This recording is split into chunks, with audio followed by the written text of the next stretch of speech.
Yesterday Upon the Stair, written by Pit Viper of Doom. Read for you by Gemini Wishes. Chapter 7. If Izuku had thought he could get away with it, he would have done a little dance of excitement. Only the second week of school, and already they're going on a field trip. His first field trip at UA, and something tells him it will be different from all the field trips he took throughout elementary and middle school. For one thing, they're only going as far as an off-campus school facility. For another, he's here to learn more hero skills instead of take a tour of the city or learn about history. And for a third, he has actual friends now, so his chances of being ditched in a bathroom while his group sneaks off to laugh about it with the rest of the class are considerably smaller. His costume is still in tatters after the battle exercise, so Izuku gets into his gym uniform and dons his gloves, belt, and the new mouth guard he bought to replace the previous one. Ray whisks around him, admiring the odds and ends, and he holds out his hand and lets her inspect one of the gloves. Inwardly, he's nearly vibrating with excitement. For the first time, they'll be taught jointly today by All Might and Aizawa. It's always a joy learning from All Might, and even Aizawa seems pretty okay with him ever since he narrowly avoided disaster on the first day of school. The thought is encouraging. After talking to Narita and Mrs. Kitayama yesterday, Izuku knows with little doubt that Aizawa's approval is something to strive for. He makes his way outside, chatting with Uraraka. A chilly breath of air passes by him, and a familiar figure falls in step with him. "Morning, Half-Pint?" Izuku blinks up at Miss Shimura briefly. She's here, but All Might isn't. It's not as rare to see that when they're at UA, but it's still odd. She must recognize the confusion on his face, because she shrugs and gives him a rueful look. All Might's gonna have to sit this one out. He ended up, running a few too many errands this morning. His 3 hours are pretty much up, and it looks like Nedzu's gonna make sure he stays in the teacher's lounge instead of running off into more trouble. And I swear, that guy could talk villains to an early grave if he put his mind to it. So, she quirks a half-smile at him. I think he's got his babysitter for the day, so I might as well tag along. I'm curious, you know?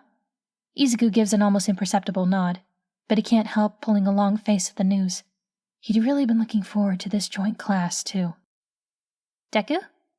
Uraraka's voice pulls his attention back to his living friend. Something wrong? You kinda spaced out there. She follows the direction of his previous gaze, and stares straight at Miss Shimura without seeing her. I'm fine. I, thought I saw a bird or something. She takes him at his word. Of course she does. She has no reason to believe he would lie to her over something so small. Less than a year ago, Izuku would have been overjoyed to be so easily believed, but now all he can feel is a sharp pang of guilt.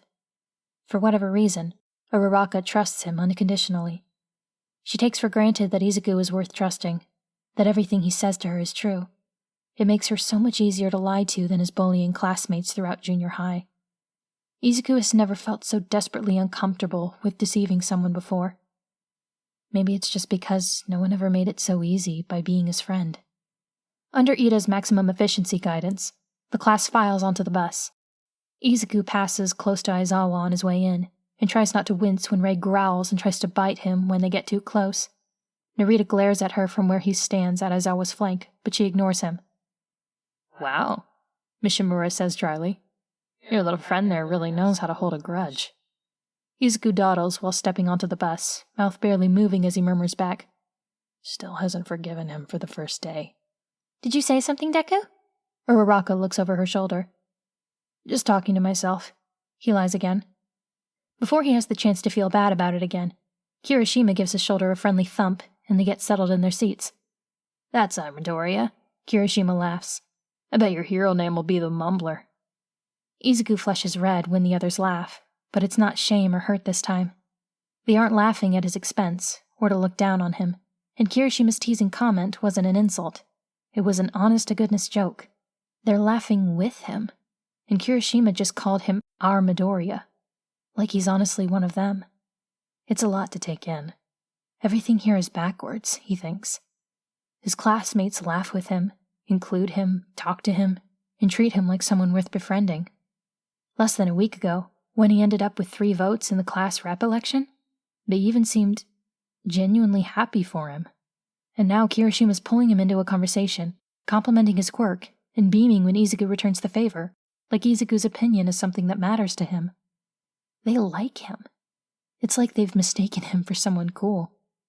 Bakugo's personality is pretty terrible.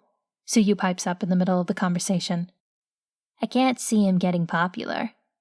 Bakugo explodes, literally, while the others have a chuckle at his expense. And now, the one getting teased and mocked is Bakugo. This is so weird, he mutters to Rei, who looks like she's having way too much fun watching. What's weird? Tsuyu asks. Luckily, she keeps her voice down, and Bakugo's ranting is loud enough to keep anyone else from hearing their conversation. Bakugo, Izuku murmurs back. Bakugo's getting bullied, and it's weird. It's all in fun, she says. It's Bakugo, and that means Izuku has a few mental blocks about feeling sorry for him. But Tsuyu's specific words still turn his stomach, if only because he's heard them before, back when he was the one getting bullied. Is it? Sure. Tsuyu tilts her head. We're not trying to put him down. He just makes it easy to rile him up. See? He's not hurt or anything. And it's true, he's not.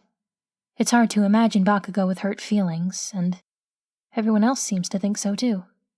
What they're doing isn't mean-spirited or cruel, the way it was for Izuku.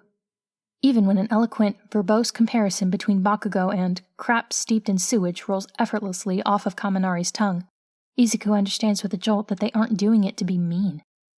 It's friendly teasing, Tsuyu says. Oh. Izuku watches as Bakugo pouts, and glares daggers at Kirishima when he tries to reach over and pat him on the shoulder. I didn't know you could do that. He's not sure if Tsuyu hears him. Mishimura does, if the odd look she sends his way is any indication. She doesn't question him, and neither does Tsuyu. No, Izuku thinks as he sits on a bus, surrounded by living, breathing friends. This field trip is nothing like the ones he took in middle school.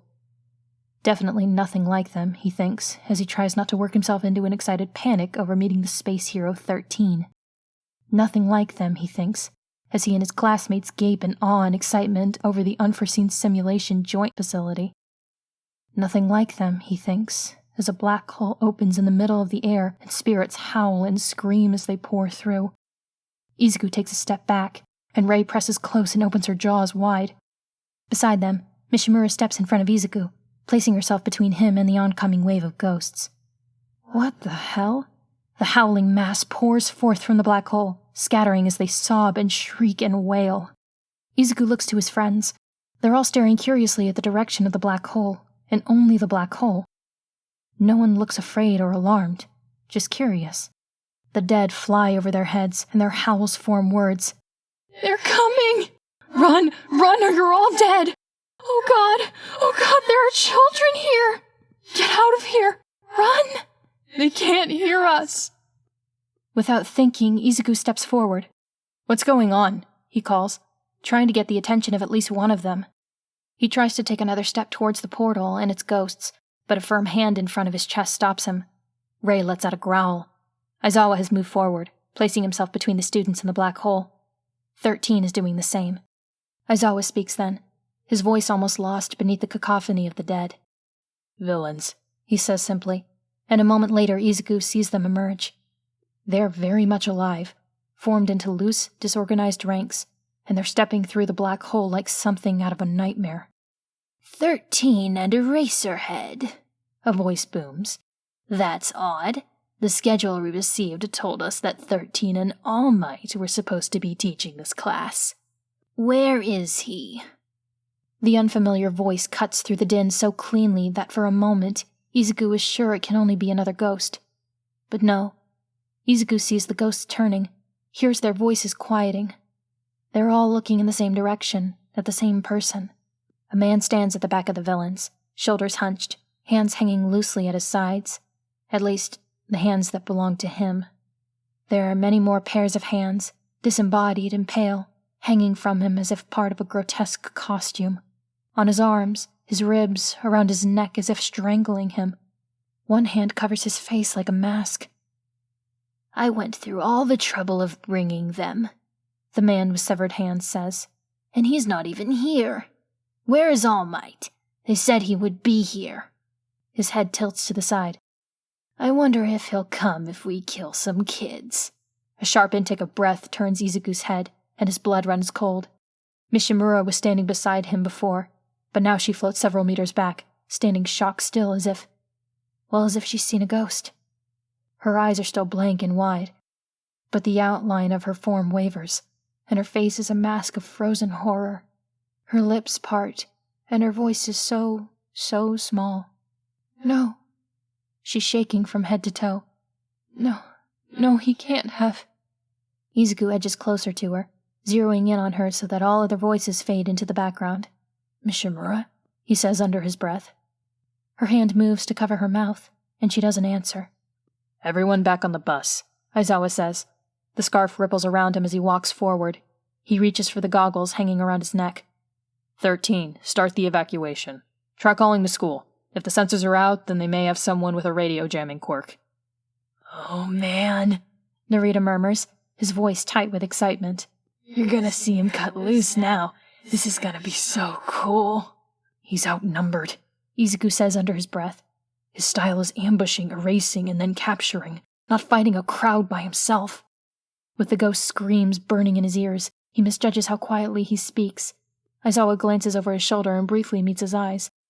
"Back to the bus, Midoriya," he says, and slips the goggles into place. "But—" Without a backward glance, Aizawa launches himself off the top of the steps. Narita follows close behind, whooping in excitement. Izuku can only watch, frozen where he is, until Ida shouts at him to flee with the rest of the class. Mishimura is still standing at the edge of the steps, motionless as she watches the scene below. She only moves when Rei flies in her face, screaming and dragging at her until she lets herself be pulled along. They almost make it to the doors. Rei shrieks at the same darkness that formed the black hole suddenly appears in their midst. It's not just a black hole or moving shadows. It's a man made of darkness, with only a pair of glowing eyes and the vague impression of clothing to prove that he's a person at all. A warp quirk, some tiny little voice says in the back of Izuku's mind. That's rare. The students are in a flurry of frantic energy, most of them still dutifully behind 13. Others are frozen, either in fear or confusion, as the man made of darkness blocks the way and menaces them. The Villain Alliance, he calls this group. Their purpose is to find All Might and kill him. Ignoring their teacher's warnings, Bakugo and Kirishima charge forward to fight back. Izuku is too distracted to try to stop them or join them. Mishimura is in a panic. She flickers and flits about, as if she can barely keep herself together. Rei lets go of him to chase after her and try to corral her. "Mishimura!" he whisper shouts. His classmates are too distracted to notice or hear him, and he's too alarmed to care. "Mishimura, please, what's wrong? Do you know what's going on?" "Let go," she says, because Rei has her arms wrapped around her waist to keep her from blinking in and out of view. Her face is tight. "I need to go. I need to—" She stops short, casting a glance toward the fight in the center of the facility. Izuku follows her gaze. His classmates are distracted, fighting off panic or focusing on the warp gates forming around them. They need to escape. "Who are they?" he asks. "Do you know them?" A strangled sob cuts off whatever answer she might have given him. Izuku feels his heart clench in her chest. "I have to go," she tells him. "I have to find Toshi." Her wide, blank eyes turn to him, boring into him as tears gather. "I'll bring him. He'll help." "But you said, and Aizawa and 13, they were signaling each other. He's out of time." An explosion, one of Bakugo's, shakes the facility and sends up a cloud of thick smoke, and Izuku flinches and speaks through the ringing in his ears. "And he can't even see you anyway." I know, but I have to try. I can't let him." She breaks off, pressing the heels of her hands to her eyes before the tears can spill over. After a moment, she lowers them and turns to Izuku, pale with desperate fear. She cups the side of his face with a hand that feels like ice. He tries not to shiver at her touch. "Mishimura," he whispers. She rushes forward into an even colder hug. Her whisper brushes by his ear, so softly that he shouldn't be able to hear it, but he does. "Don't die, little one. Don't let them kill you." The breath catches in his throat. "I won't," he whispers back. "I have too much to do." And then she's gone, and the darkness surrounds him like a blinding fog. He runs, but the ground no longer feels solid, and he barely makes it back to the light when he sinks into the pool of darkness with a cry of alarm. More ice-cold hands clutch at his, and he looks up to see Rei's face twisting and contorting with fear that borders on savagery. She clutches him so tightly that it hurts, but her form is weak and the pull of the warp gate is so much stronger. "Rei!" His hands slip from hers. The last thing he sees before the warp swallows him whole is his friend's nightmare of a face, jaws opening wide to give vent to her fury. Little brother is afraid. I know this because I see it in his eyes, and I hear it in his breath, and I smell it on him. He is rank with it.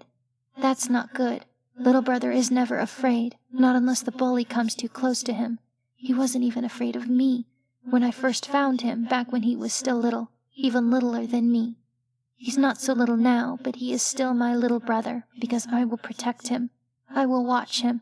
And if anything tries to hurt him, I will tear it to shreds and break it to pieces, because he is mine, mine, mine.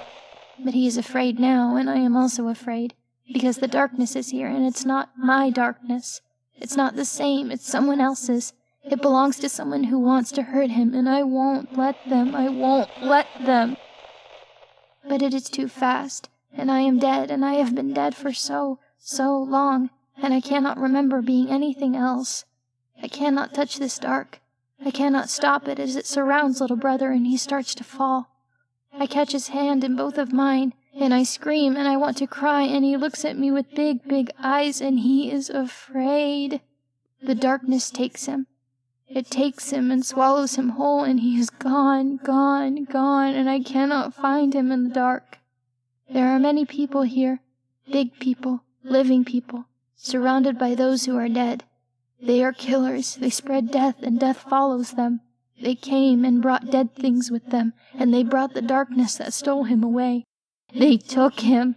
They took little brother. They hurt him. They took him away, and it's not fair, and they're not allowed to take what isn't theirs. He is mine. I found him. I picked him. He talks to me, and he gave me a name, and he isn't yours. He's mine, mine, mine.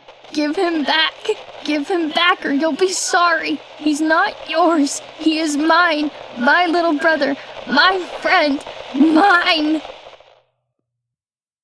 Izuku would probably be dead without Asui, either drowned or bitten and left to bleed out in the water.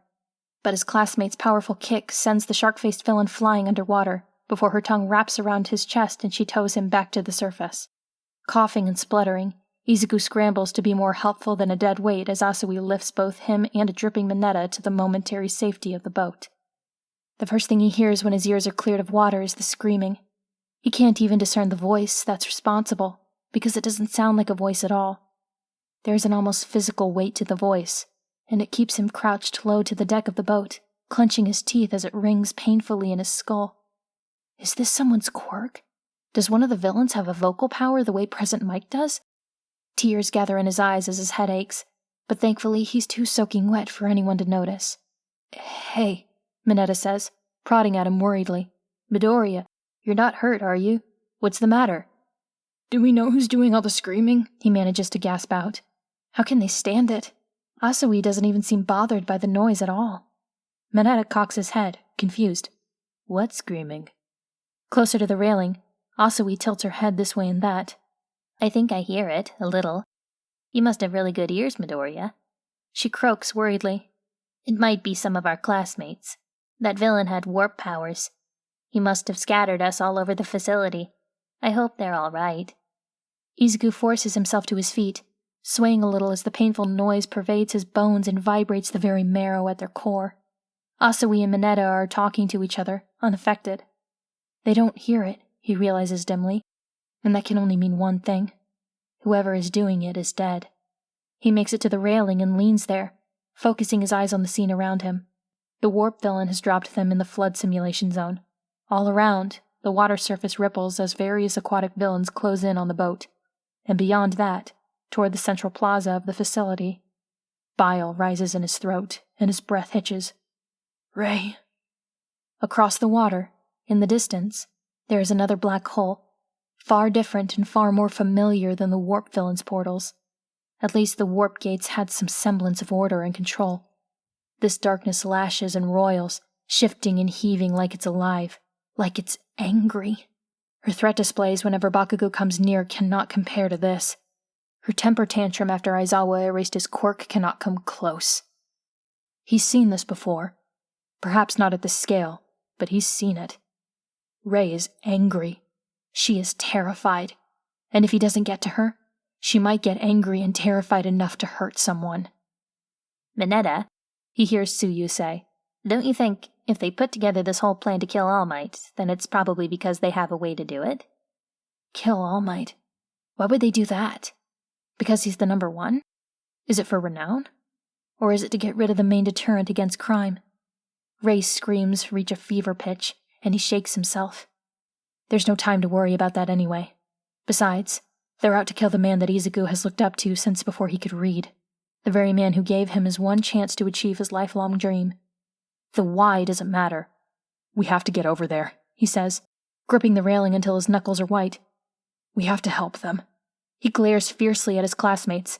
And if they want to kill All Might, then we have to do everything we can to make sure they fail. Suyu, balks, and Minetta panics. But Izuku's mind is more than made up. In his mind, he's already on the other side of the water, finding Rei in the midst of all that darkness, calming her and bringing her back. She's afraid. She needs him. She needs to know he's okay. Their only advantage is surprise, and what they can assume is a lack of knowledge on the part of the villains. It will have to be enough. The three of them compare quirks, Izuku fighting to block out Rei's cries so he can hear them.